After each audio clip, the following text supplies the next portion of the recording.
하나님의 말씀은 고린도전서 11장 20절에서 22절입니다. 제가 읽겠습니다. 그런즉 너희가 함께 모여서 주의 만찬을 먹을 수 없으니 이는 먹을 때에 각각 자기의 만찬을 먼저 갖다 먹으므로 어떤 사람은 시장하고 어떤 사람은 취함이라. 너희가 먹고 마실 집이 없느냐? 너희가 하나님의 교회를 업신여기고 빈궁한 자들을 부끄럽게 하느냐? 내가 너희에게 무슨 말을 하랴? 너희를 칭찬하랴? 이것으로 칭찬하지 않노라. 아멘. 20절에 보면은 그런즉 너희가 함께 모여서, 교회는 혼자 믿는 게 아닙니다. 함께 모여야 교회가 됩니다. 교회에서 뭐 하는가 모여서 주의 만찬을 먹는다, 이렇게 말을 합니다. 초대교회의 예배의 예전은 모여서 말씀을 듣습니다. 그리고 또 말씀을 듣기 전에 집에서 음식을 싸와서 우리 모두가 한 가족임을 확인하면서 애찬식을 합니다. 그리고 성찬식을 합니다. 이런 것들이 교회의 예전이고 신앙생활입니다. 고린도 교회에도 동일하게 있었는데 거기에 보면 이렇게 말합니다. 주의 만찬을 먹을 수 없으니 이는 먹을 때에 각각 자기의 만찬을 먼저 갖다 먹으므로 어떤 사람은 시장하고 어떤 사람은 취함이라. 그래서 내가 너희를 칭찬할 수 없다 이러는데, 왜 이러는가 하면은 고린도 교회는 경제적으로 여유가 있는 사람도 있었고, 또 한편에서는 노예로서 예수를 믿는 사람들이 있었습니다. 그래서 초대교회는 애찬을 하고 말씀과 더불어 성찬식을 행하는 것이 모일 때마다 행함으로 말미암아 예수님이 그리스도로서 하신 사역을 우리의 삶에 재현함으로 말미암아 죽어서 가는 그 천국을 땅에서도 맛보는 신앙생활을 했는데, 고린도 교회는 부자들은 먼저 음식을 쌓아와서 잔뜩 먹었습니다. 그들은 떡만 먹는 것이 아니고 항상 포도주도 가져왔어요. 기쁨의 상징이거든요. 그래서 벌써 예배를 드리기 전에 취하여 있었습니다. 또 한편에서는 노예 그룹은 주인의 눈치를 보고 허겁지겁 지금은 우리가 먹을 게 풍족한 시대지만은 그때는 교회 와야 한 끼를 면할 수 있는 그런 시대였어요. 그래서 이런 사람들을 와서 배를 쫄쫄 골면서 예배를 드렸다, 이런 말입니다. 이런 모습에 지금 뭐라고 이야기하는가 하면은 너희가 먹고 마실 집이 없느냐? 너희가 왜 모이는데? 이런 말입니다. 오늘날도 우리가 코로나19로 인하여 유튜브로 예배를 드리기는 믿고 또 교회에 모여서도 예배를 드리는데, 왜 모여서 예배를 드려야 되는가? 교회는 왜 성도들의 모임이라고 하는가 하는 것을 아셔야 돼요. 모인 그곳이 하나님의 나라인데요, 왜 모여야 되는가? 우리의 모든 삶에 유익되게 하기 위하여. 그 애찬식이 참 중요했던 것은 그 시대에 한 끼를 해결하지 못하는 사람들이 참 많았는데 교회 오면은 배불리 먹을 수 있었다, 이 말입니다. 그러니까 그 모임이 참 유익되었다, 이 말입니다. 있는 사람도 초대교회의 바나바에게 자기가 가지고 있는 것을 가지고 와서 발 아래 내놨다는데, 어떤 사람이 공동체의 유익이 되는가? 내가 잘 되고 나의 좋은 일을 가시하는 것, 그건 모임의 유익도 아니고 모여서 사람들에게 유익함을 받는 것도 아니에요. 정말 나의 부유함이 없는 사람들에게 힘이 되어지고 서로 나눌 때 유익이 된다고요. 그래서 제가 교회는 그런 이야기 하지요. 없어도 기죽을 일이 없고 있어도 정말 비난받지 아니하는 그런 것이 교회예요. 예배를 드리는 목적이 그런 거예요. 우리가 세상에 빛이 되고 소금이 되는 것은 세상에는요, 얻는 사람들은 상대적 박탈감을 가지는 것이 사회이고요, 있는 사람들은 없는 사람들의 비난 때문에 가지고 있는 게 행복이 되지 못하는 사회라고요. 이런 사회의 교회는 그리스도의 그 사건이 우리의 삶에 재현됨으로 없어도 기죽을 일도 없고요, 또 있는 사람들 때문에 좀 덕도 되고요, 있는 사람들은 없는 사람들의 비난이 대상이 아니라 존경이 대상이 되는 그런 교회를 주님이 만드신 겁니다. 예배를 통해서 그런 교회를 회복해 나가야 되는데 고린도 교회는 그러지 못했다고요. 그래서 너희에게 먹고 마실 집이 없어서 교회 와서 먹느냐, 이런 말입니다. 오늘날 코로나19로 인하여 우리가 모이지 않는 예배를 드리기도 하는데 왜 예배를 드려야 되는가 하는 것을 아셔야 되어져요. 현장에서 예배를 드리는 것만이 복인가? 아니에요. 우리가 함께 예배를 드리는 것이 얼마나 우리의 삶의 행복인가? 여러분들이 예배를 드리는 횟수가 더해 갈수록 참 교회가 좋구나, 이런 감정이 있어야 돼요. 그게 구원의 기쁨입니다. 조금 이따 여러분들에게 말씀을 드렸지만은 우리 교회는 한 5년의 역사가 되니까 정말 모이는 것이 얼마나 귀한가 하는 것을 교인들이 경험을 하는 것 같아요. 그러나 어떤 교회 종교성, 보네프가 이야기한 대로 죽은 종교성만 있는 교회에는 모이면은 짐이에요. 또 안 모이면은 죄책감을 가지게 하고. 왜 여러분 오늘도 여러분들에게 도전하는 것은 왜 예배 드리는데, 왜 성찬해야 되는데, 이런 말이에요. 그럼 왜 교회가 그래 되었는가? 그런 부분은 기독교의 역사를 보면서 여러분들이 아셔야 돼요. 초대교회는 모이기에 힘썼다 그랬고요, 모일 때마다 믿지 않는 자들이 칭찬을 했다고 그랬습니다. 그러다가 교회가 2세기에 접어들면서 점점 종교화되어져 갑니다. 그 중심에 뭐가 있었는가 하면은 교리화가 있었어요. 여러분, 교리와 교리화는 다른 거예요. 교리는 예수님의 그리스도적 사건을 설명하는 것이고요, 교리화는 그것을 가지고 자기 주장하는 거예요. 마치 이거하고 같아요.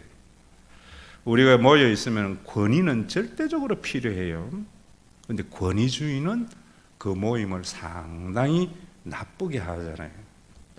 똑같은 겁니다. 교리화가 뭔가, 제가 여러분들에게 이야기한 대로 이념화, 사상화예요. 그렇게 되면 무엇이 문제가 되는가 하면은 사실에 대한 선악의 판별이 되지 않아요. 진영 논리다, 이 말입니다. 내하고 생각이 같은 사람은 선이고 다른 사람은 악이고, 이게 이념화, 교리화, 사상화로 인한 진영 논리의 가장 큰 폐단입니다. 교리 자체는 예수님이 십자가에 달려 돌아가심으로 하나님이 우리 아버지가 되게 하신 것, 하나님의 아버지 노릇해 주심을 믿어야 되는데, 그걸 여러분들의 삶에 실현할 수 있도록 성령을 보내어 주어서 함께 그 신앙의 고백을 함으로 말미암아 성령을 나누어 가진 영적인 가족이 된 것, 이렇게 설명하는 것이 교리예요, 팩트를.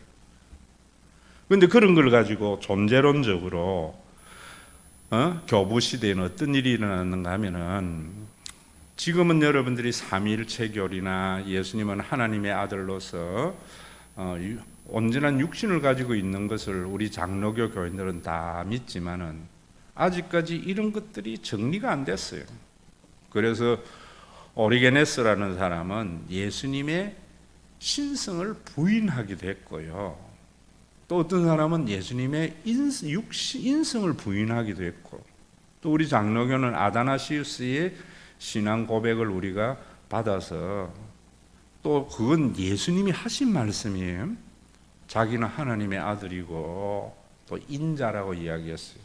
그는 심 있는 잔치 때 여러분들이 다 했지만은, 그래서 예수님은 그럴 때에도 제가 여러분들에게 말씀을 드리는 것은 하나님이 아버지 노릇해 주신과 성령을 나눈 영적인 가족의 팩트에 대한 설명이 되어야 되는데, 그 사람들의 변정을 하기 위해서 예수님은 인성을 가지고 있고 신성과 함께 있다, 이렇게 존재론적인 설명을 하니까 자기 주장이 되어져 버린 거예요.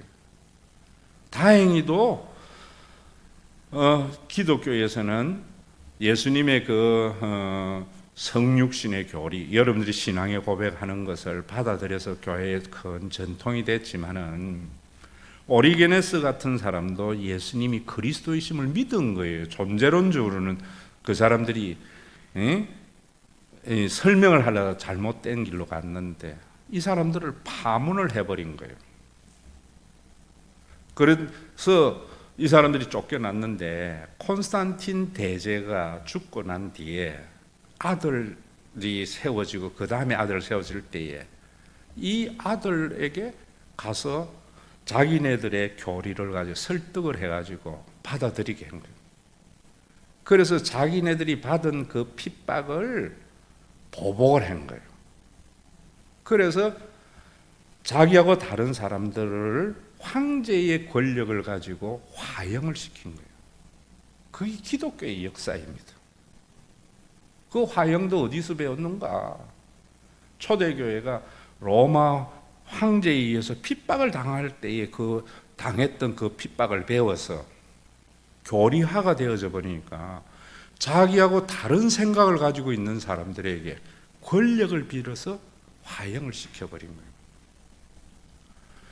그래서 여러분들이 나중에 이제 천주교의 본체인 신성 로마 제국으로 쭉 왔을 때에 엄청난 일들이 벌어진 거예요. 여러분, 제가 여러분들에게 말씀을 드리지만은 사람은요 늘 능력이 부족해요. 그래서 자기가 원하는 것을 이루지 못하거든요, 현실적으로는. 그래서 뭔가를 마력화하면은 사람들은 싹 넘어가요. 마력화에 대한 유혹이 있고, 마력화를 잘하면 사람들의 추종이 많아요. 그래서 그걸 쟤는 종교화다 이러는 거예요. 신앙에 초자연적인 요소가 없는 게 아니고요, 그 초자연적인 요소를 마력화하는 것, 그런 것들이 여러분 옛날에 마녀 사냥이나 이런 것들이 다 그런 교리화, 사상화, 이념화, 진영 논리에서 나오는 것들이에요. 옳고 그름을 따질 필요가 없는 거예요. 우리가 다르면은 마녀가 돼버리는 거예요. 그래서 천주교 같은 데에서 뭐 했는가 하면은 중세에 특히 성찬식을 마력화했어요. 그래서 떡을 떼주면서 이건 예수님의 살이라는 거예요. 포도주를 주면서 이거는 예수님의 피라는 거예요. 그래서 지금도 그 전통을 따라서 천주교에는 성찬할 때에 피인 포도주는 교인들이 흘리면 큰일 나니까 사제만 먹잖아요. 그 잔에 묻어 있는 포도주도 깨끗이 닦잖아요. 우리 성찬식은 카스테라와 같은 이런 거지만 천주교의 그 성찬식의 떡은 부스러기가 떨어지지 않도록 동전 모양으로 딱딱하게 해가지고 사제가 넣어주잖아요. 왜? 이거 먹어야 천국 갈 수 있다는 거예요. 그래서 종교적인 예전이 마력화가 되어진 거예요. 그래서 그 마력화가 교인들에게 왜 시키는가 하면은 종교적인 과업을 성취하려고. 이거 못 먹으면은 천국 못 가. 그래서 신부가 하는 말에 순종하지 아니하면은 이거 못 먹게 하는 거예요. 수찬 정지를 시키는 거예요.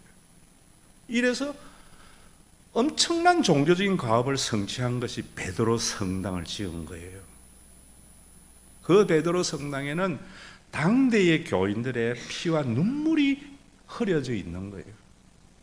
그런데 깨어난 루터나 종교 계획자들이 성경을 보니까 그게 아니거든요. 그래서 이 사람들도 했던 게 뭐냐면은 그런 것을 가지고 다시 예수님이 그리스도이신 사건을 어떻게 재현할 것인가를 가야 되는데 성찬에 자기 주장하라를 했어요. 그래서 루터는 공제설, 실제로 변하는 게 아니고 그 떡과 포도주 안에 주님이 있다.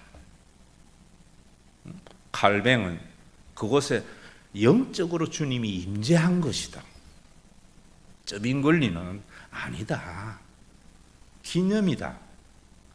전부 이 설명이 뭐냐면은 잘못된 마력화에 대한 또 다른 주장을 한 거예요. 그러니까 이런 걸 가지고 교인들을 깨우치니까 힘을 가지고 있는 교황청에서는 다른 생각을 가지고 있는 사람들을 화형을 시킨 거예요. 여러분들이 지금도 동유럽에 가면은 체코 프라하가 제일 아름다운 도심을 알아요? 왜 그런가 하면은 프라하는 체코는 자그마한 나라거든요.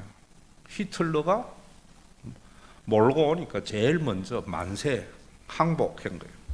그래서 폭격을 안 했기 때문에 프라하 도시는 그대로 보존이 되어 있는 거예요. 그 아름다운 도시에도 자누스 같은 사람의 동상이 있어요. 지금은 우리가 참 훌륭한 개혁자로 보지만 당대에는 이단화로 봐가지고 화형당한 사람이에요. 여러분, 오늘도 이 성찬을 보면서 왜 우리가 성찬을 해야 되고 왜 예배를 드려야 되는가에 대한 생각이 없이 성찬이 무엇인가, 예배가 무엇인가 존재론적으로 설명하다 보면은 교리화가 일어나는 겁니다. 그런 것들의 중심에 스콜라 철학을 도입한 스콜라 신학이 존재했던 거예요. 여러분, 오늘도 교회를 업신여기는 것은 뭐냐? 교회 욕하는 것이다, 뭐 무시하는 게 이런 게 아니에요. 교회는 여러분들이라 그러잖아요. 우리 안에 있는 가난한 사람을 부끄럽게 하는 것이 교회를 업신여기는 거다. 그거는 성찬을 욕되게 하는 거다. 그거는 예배를 잘못 드리는 거다. 우리가 옛날에 세상에 있는 가치관을 가지고 있었기 때문에 처음에는 우리가 그렇게 세상에 있는 사람들과 같이 있는 사람은 어깨에 힘주고 없는 사람은 기죽는 것이 신앙의 연조가 더해 갈수록 그런 것이 없어져 가야 돼요. 교회도 처음에는 그랬다가 점점 시간이 지나면은 그런 것이 없어져 가는 가족의 모임이 세워져 나가야 되는 겁니다. 오늘도 여러분, 우리나라의 이 교리화 이런 것이 뭔가, 제가 이야기하잖아요. 공산주의 왜 나빠요? 무조건 공산주의 나쁘다는데, 공산주의가 나쁜 것은 사상화 교육 때문이에요. 공산주의 사상화가 뭡니까? 우리하고 생각이 같은 사람 모으는 거잖아요. 그래서 아닌 자들은 전쟁을 통해서도 없애버려야 되잖아요. 그런 게 뭐예요? 교회의 교리화와 똑같은 거예요. 물론 정교조의 순기능도 있습니다. 민주는 좋은 거지만 민주화는 나쁜 거예요. 정교조가 뭐 합니까? 민주화, 이념교육 하는 거예요. 그래서 자기 생각하고 다른 거는 없애져 버려야 된다고. 제가 오늘 여러분들에게 하는 이 말씀이 너무 중요해요. 참 많이 들었던 이야기잖아요. 우리 교회에 와서. 이제 진영 논리로 가치 판단하면 안 돼요. 팩트 자체를 받아들여야 돼요. 그 설명을, 주장을, 그 팩트에 대한 주장은 다를 수가 있어요. 보는 각도에 따라서. 그래서 지난 주일도 제가 이런 설교를 한 겁니다. 여러분, 제가 이야기하잖아요. 성령이 있는 사람은 잘못할 수 있어요. 그래서 기독교 국가인 독일도 잘못해서 1차 세계대전 일으켰거든요. 그리고 난 뒤에 전쟁 배상금 때문에 굉장히 힘이 들어졌어요. 그럴 때 중요한 게 뭐냐면은 파쇼 교육. 여러분, 이 부분을 설명하려면 좀 긴데 자꾸 우리 교회 교인들이 2부 예배 오는데 왜 오는 것을 유튜브 듣는데 3부 예배는 봉헌도 없고 찬양도 없는데 너무 옛날과 같이 길다고 그래서 제가 좀 짧게 하려고 하는데요. 독일도 그래서 그 파쇼 교육 이념하에, 이념이잖아요. 나치즘, 이즘, 이념화 교육이거든요. 그게 넘어간 거예요. 그래가지고 엄청난 비극을 초래했거든요. 그런데 성령이 있는 독일이었기 때문에 해결한 거예요. 그래서 지금 독일은 일본하고 완전히 다른 길을 걸어가고 유럽 가운데 있어서 가장 모범적인 국가로 성장해 가잖아요. 왜? 성령이 자기네들을 깨우쳐 준 거예요. 성경을 가지고 이념화를 했을 때에는 엄청난 비극의 초래였지만은 성경을 가지고 제대로 알고 나니까 해결했어요. 그래서 성경에 독일의 교육에 3대 원칙이 있다고 그랬잖아요. 제가 김누리 교수의 말을 빌어서 강한 자아를 가지게 해야 되겠다. 가장 이념하에 휩쓸리지 않는 사람을 만드는 거예요. 그래서 제가 우리 교회에서 여러분들에게 하는 이야기가 뭐냐면은 맹신을 가지지 마세요. 맹신은 팩트에 대한 신앙이 아니고 주장에 대한 신앙이거든요. 인격적인 신앙을 가지세요.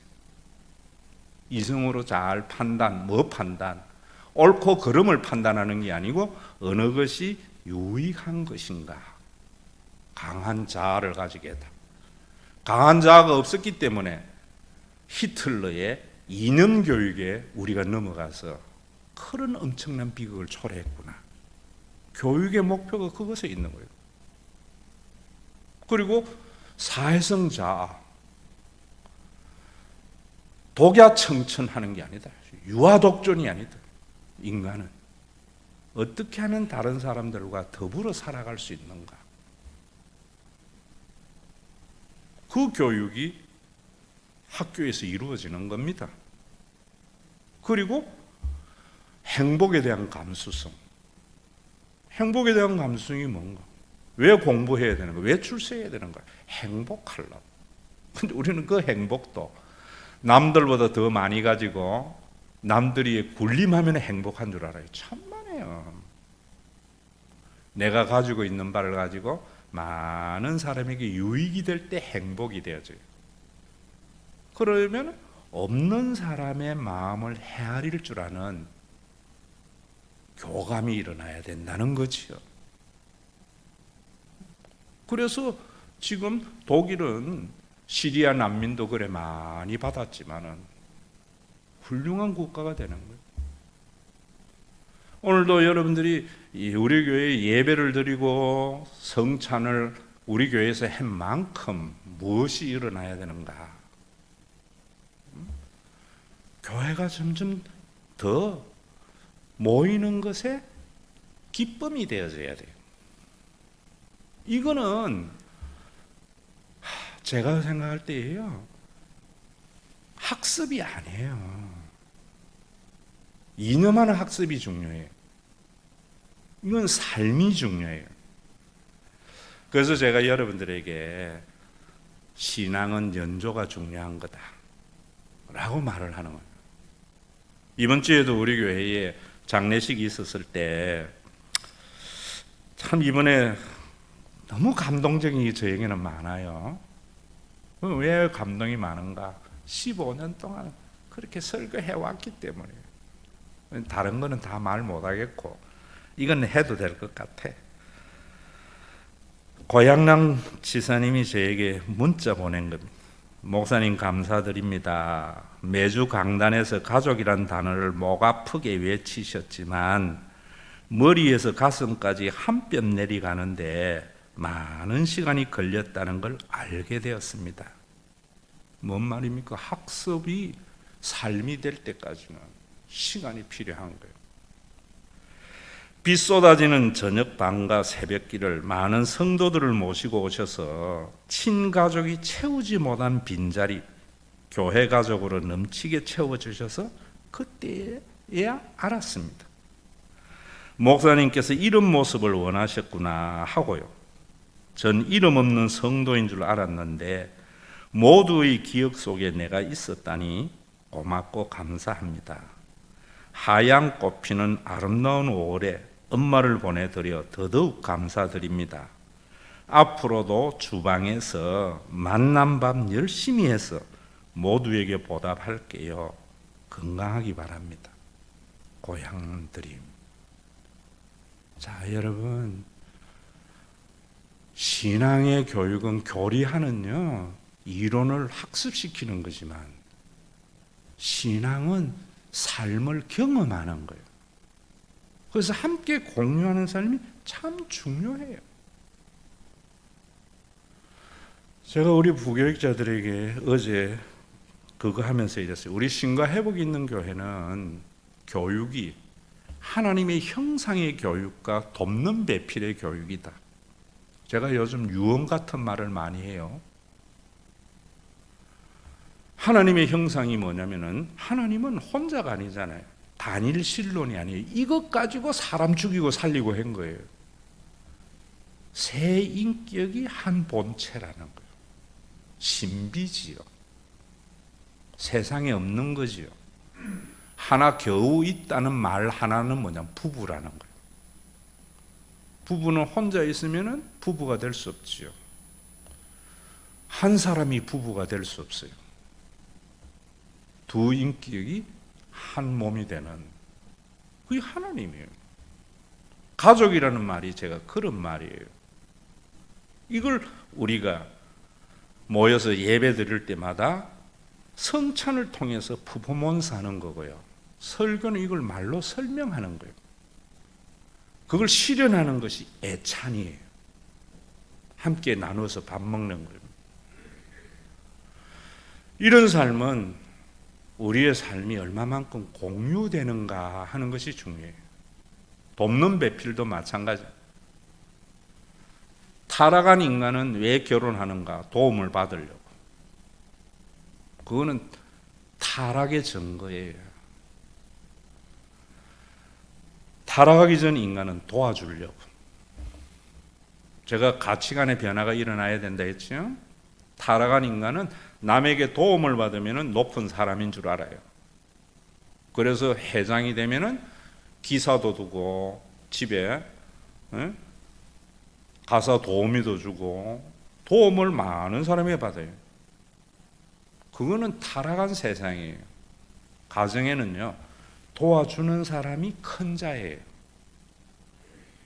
부모가 자식을 도와주는데 부모가 제일 존경받고 큰 자잖아요.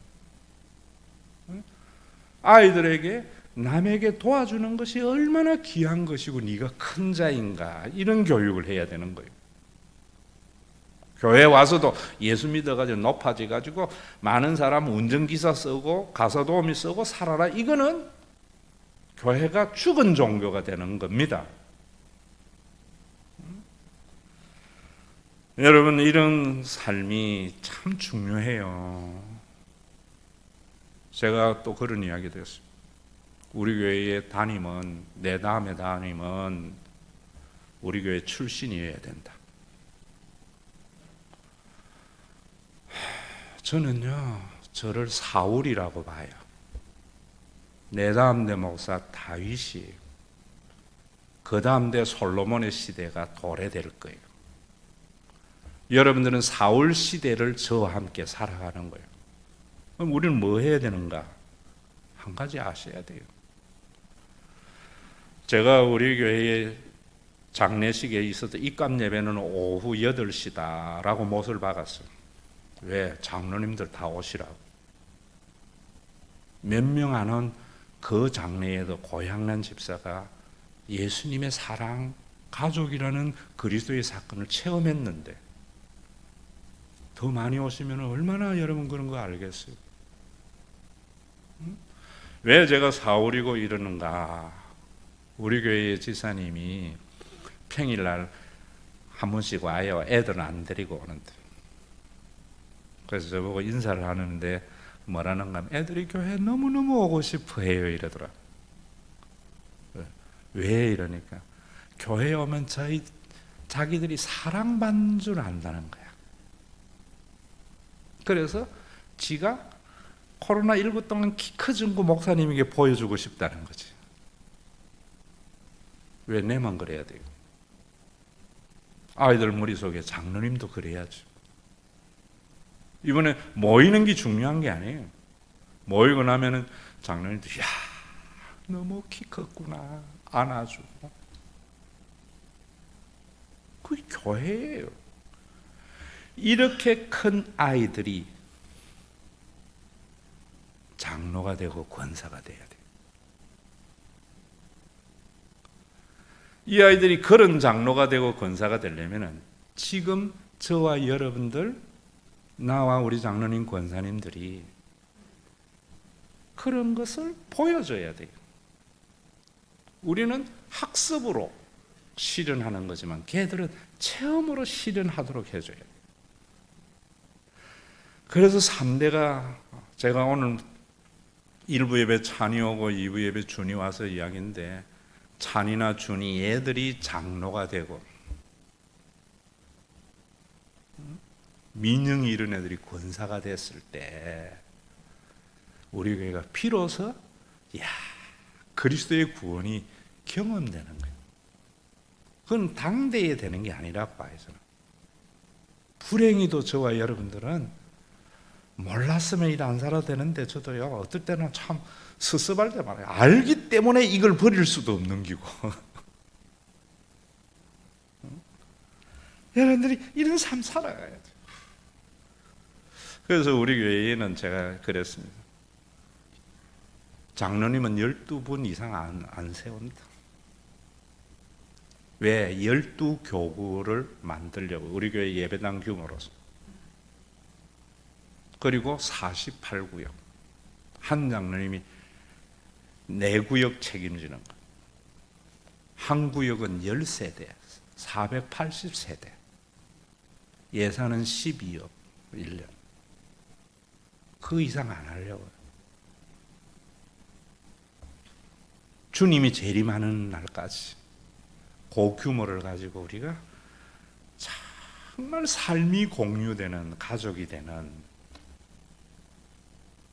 그것이 오늘 고린도 교회는 초대교회가 그랬던 것이 구원사의 사건이 점점 죽은 종교가 된 것은 교리화가 일어난 거예요.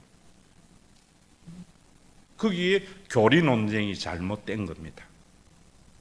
예수님의 그리스도적인 그 팩트는 하나인데 그걸가 인성이냐 신성이냐 뭐 신성과 인성이 어떻게 동시에 존재하느냐 뭐 자기 주장에 안 맞으면 화형시키고 자기 힘 없으니까 당한 걸 가지고 또 황제 끌어당겨 가지고 오늘도 여러분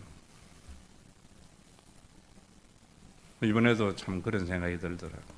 그래서 성경에 왜 여러분들이 눈에 보이는 것과 안 보이는 것 이 두 가지가 같이 존재해요. 교회에는 우리가 코로나19를 통해서 이렇게 한 공간에 모이는 것도 중요하지만은 마음이 모이는 게 참 중요해요. 그래서 우리 교회 아이들이 정말 나중에 살다 보면은 다른 데 이사 가서 멀리 갈 수도 있지만은 신과 회복 있는 교회 하면은 마음과 영혼의 안식처가 돼야 돼요. 그걸 예배 때마다 회복해내는 겁니다.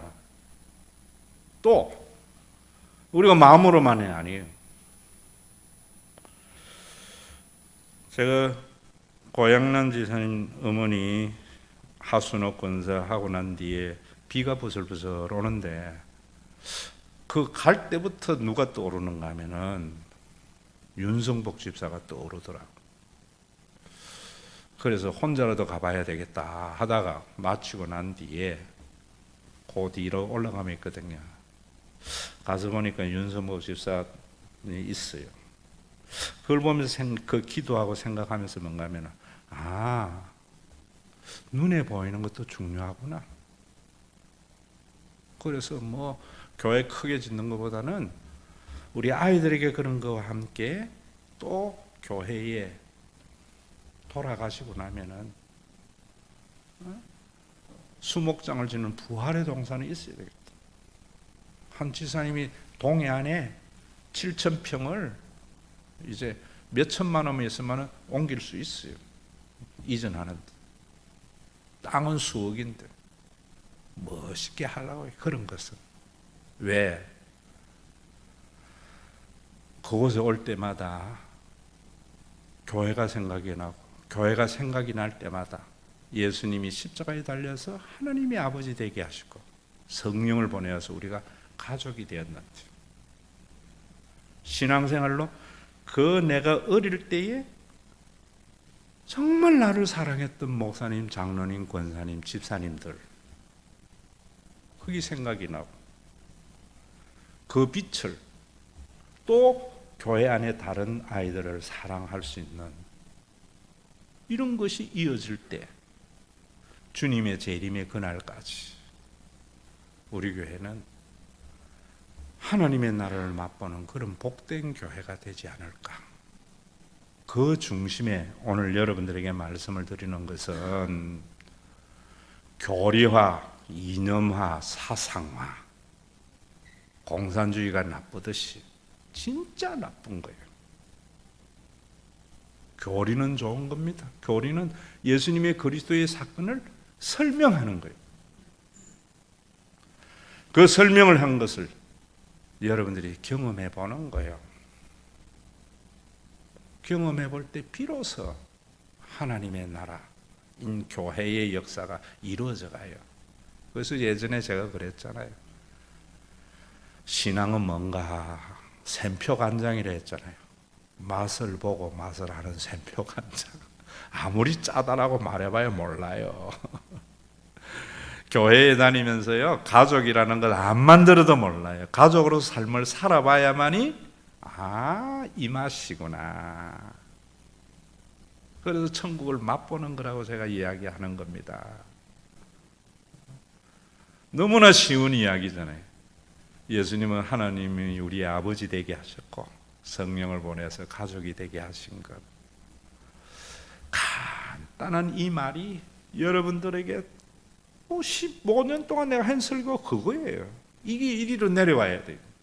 이건 내가 하는 게 아니에요. 겸손해야 돼요. 우리 주 예수 그리스도의 은혜와 아버지 하나님의 사랑하심과 성령님의 감동하심이 한 지체의 아픔을 모두가 아파하고 한 지체의 영광을 모두가 즐거워하는 신과 회복 있는 교회와